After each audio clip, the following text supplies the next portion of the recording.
Assalamualaikum warahmatullahi wabarakatuh. Assalamualaikum warahmatullahi wabarakatuh. Assalamualaikum warahmatullahi wabarakatuh. Perkenalkan, nama saya Nadia Sana. Perkenalkan, nama saya Najwa Najifah Kusum. Perkenalkan, nama saya Sultan Ahmad Dafa.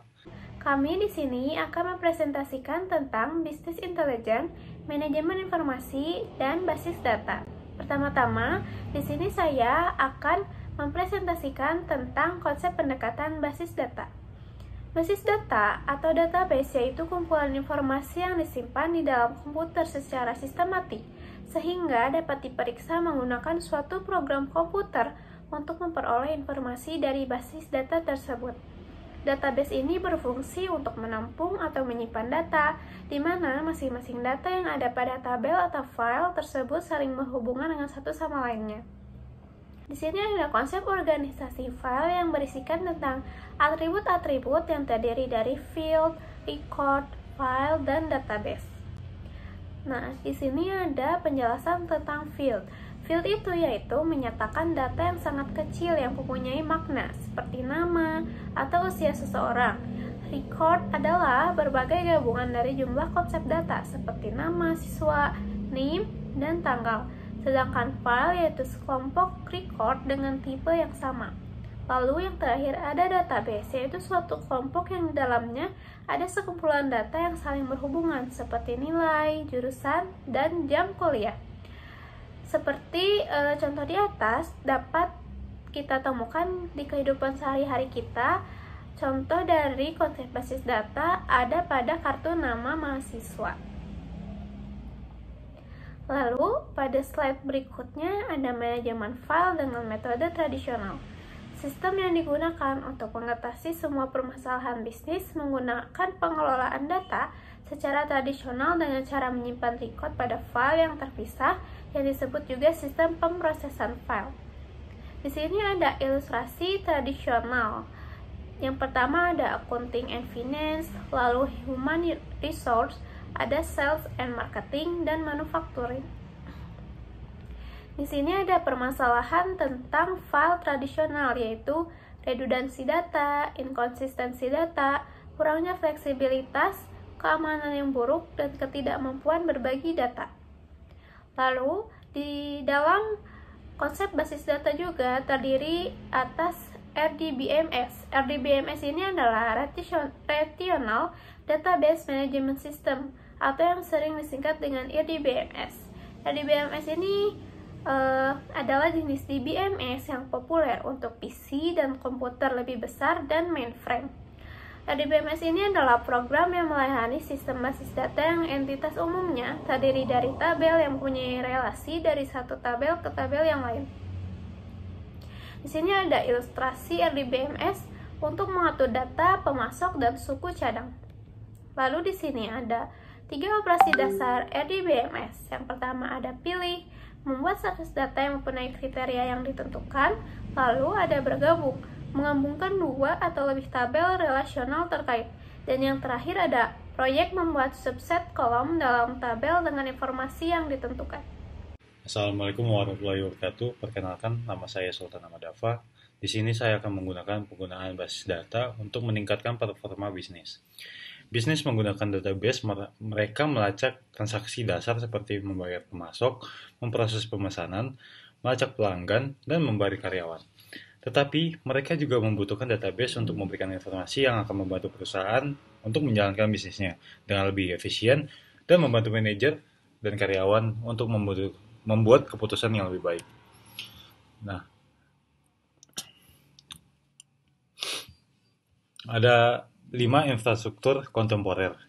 Yang pertama itu ada data warehouse, yang kedua ada data March, 3 Hadoop, 4 in-memory computing, 5 analytical platforms. Yang pertama ada data warehouse. Data warehouse merupakan database yang menyimpan data terkini dan historis yang berpotensi menarik bagi para pembuat keputusan di seluruh perusahaan. Data berasal dari sistem transaksi operasional inti seperti sistem untuk penjualan akun pelanggan dan manufaktur, dan termasuk data dari transaksi situs web. Fungsi data warehouse yang pertama adalah mempermudah dalam mengambil keputusan. Yang kedua adalah memberikan akses data yang cepat. 3. Memberikan data yang konsisten. 4. Membantu mengoptimalkan return on investment atau ROI. Yang kelima adalah memberikan insight seputar historical data. Yang kedua ada data mart, sistem penyimpanan data yang berisi informasi khusus untuk unit bisnis organisasi. Data mart berisi bagian kecil dan terpilih dari data yang disimpan oleh perusahaan dalam sistem penyimpanan yang lebih besar.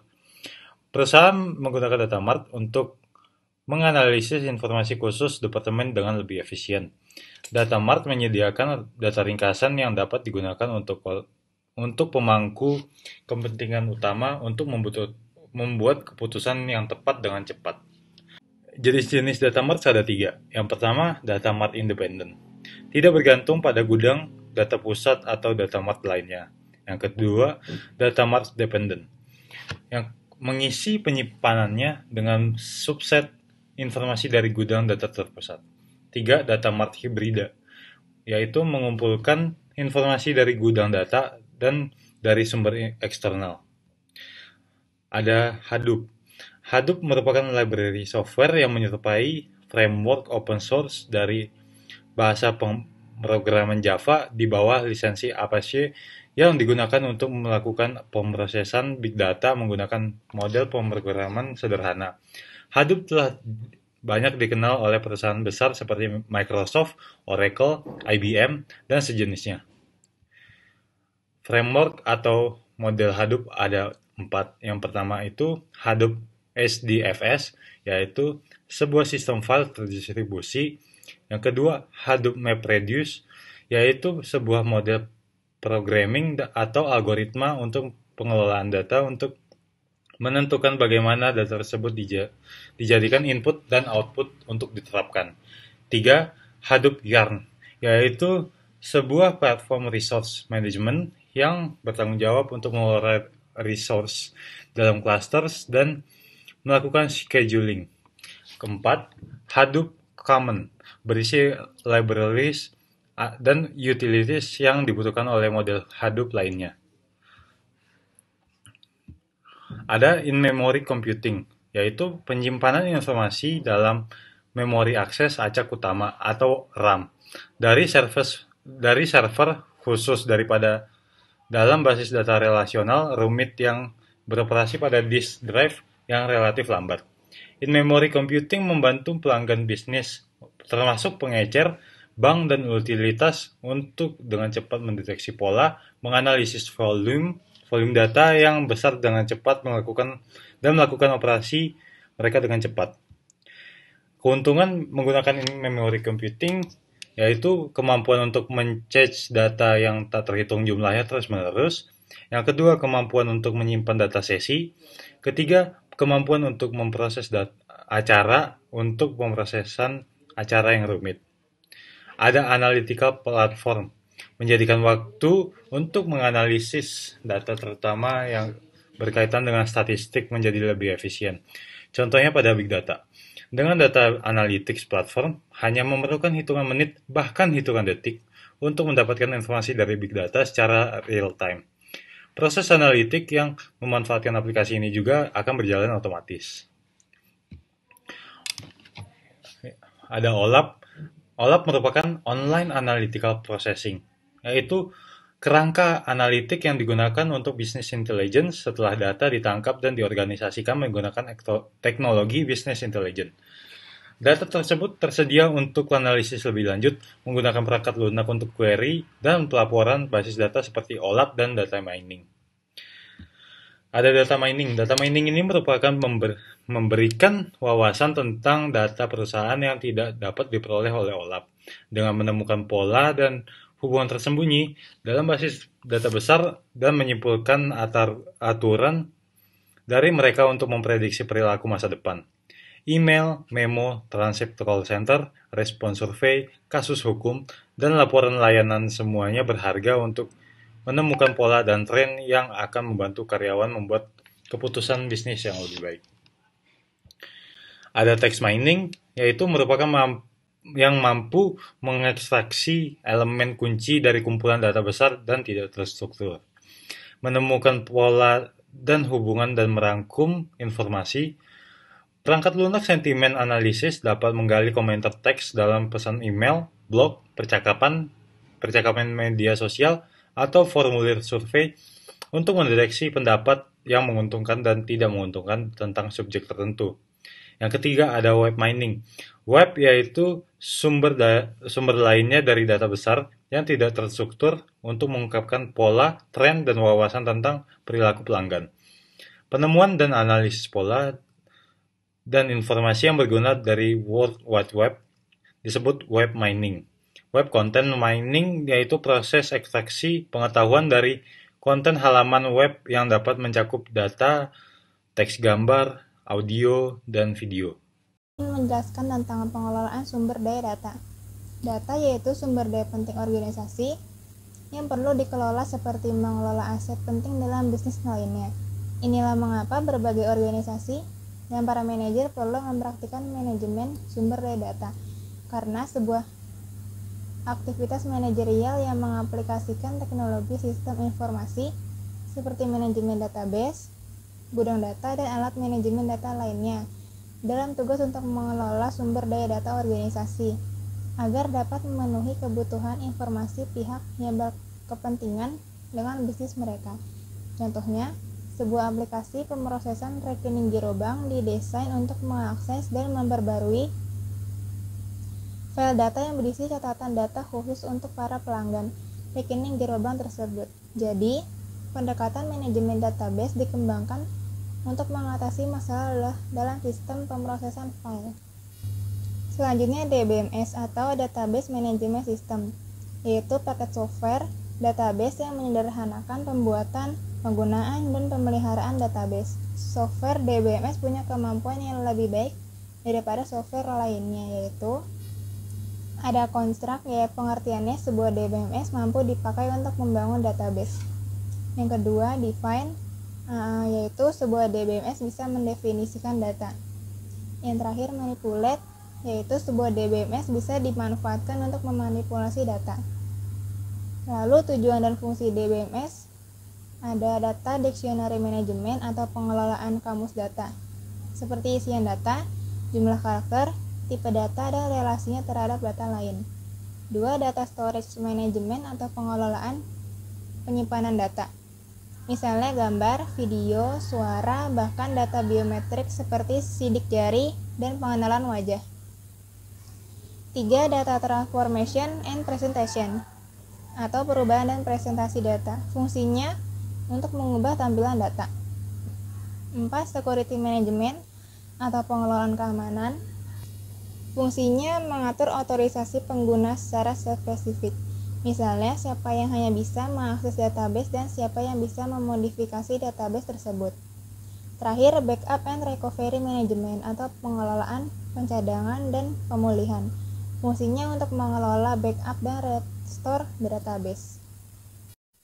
3. Kelemahan DBMS, yaitu bisa menambah beban biaya, lalu menyebabkan kerumitan data, dan mengakibatkan inkompatibilitas. Macam-macam DBMS. 1. Relational Database Management System atau RDBMS. 2. Hierarchical Database Management System, yaitu macam-macam DBMS di mana data diorganisir layaknya hierarki. Contohnya IBM System, Windows Registry, dan RDM Mobile. 3. Network Database Management System, yaitu macam-macam database di mana data disusun membentuk sebuah jaringan.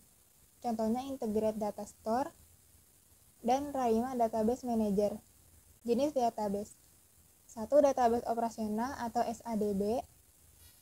Pengertiannya, database ini menyimpan data rinci yang mendukung proses dan operasi bisnis perusahaan. Contohnya yaitu database pelanggan, persediaan, database karyawan. 2. Database distribusi, yaitu perusahaan atau organisasi mendistribusikan berbagai kopi atau bagian dari database-nya ke berbagai server jaringan, bisa di World Wide Web. 3. Database eksternal, yaitu berbentuk hyperlink dari dokumen multimedia dalam database hipermedia atau berupa statistik data, seperti abstrak, koran, majalah, jurnal, atau juga di-download. 4. Database hipermedia, yaitu database hyperlink dari multimedia, contohnya teks, grafik, foto, gambar, audio, dan video. Dasar teknis manajemen database. Struktur database yang pertama ada struktur hierarkis atau struktur pohon, 2 struktur jaringan, yaitu pengembangan dari struktur hierarkis yang memungkinkan hubungan pemetaan banyak ke banyak. 3. Struktur relasional, yaitu berbentuk tabel yang dikaitkan dengan suatu hubungan. 4. Struktur multidimensional, yaitu variasi dari model relasional yang menggunakan struktur multidimensi atau kubus 3 dimensi untuk mengatur data dan menyajikan hubungan antar data. 5. Struktur berorientasi objek, yaitu pemrograman yang berorientasikan kepada objek di mana semua data dan fungsi dibungkus dalam kelas atau project. Kesimpulan yang bisa didapat adalah database merupakan kumpulan informasi yang disimpan di dalam komputer secara sistematik sehingga dapat diperiksa menggunakan suatu program komputer untuk memperoleh informasi dari bisnis data. DBMS atau Database Management Systems, yaitu paket software database yang menyederhanakan pembuatan, penggunaan, dan pemeliharaan database. Oleh karena itu, siklus hidup sebuah sistem informasi organisasi berhubungan dengan siklus hidup sistem database yang mendukungnya. Sekian kesimpulan dari kelompok saya. Assalamualaikum warahmatullahi wabarakatuh.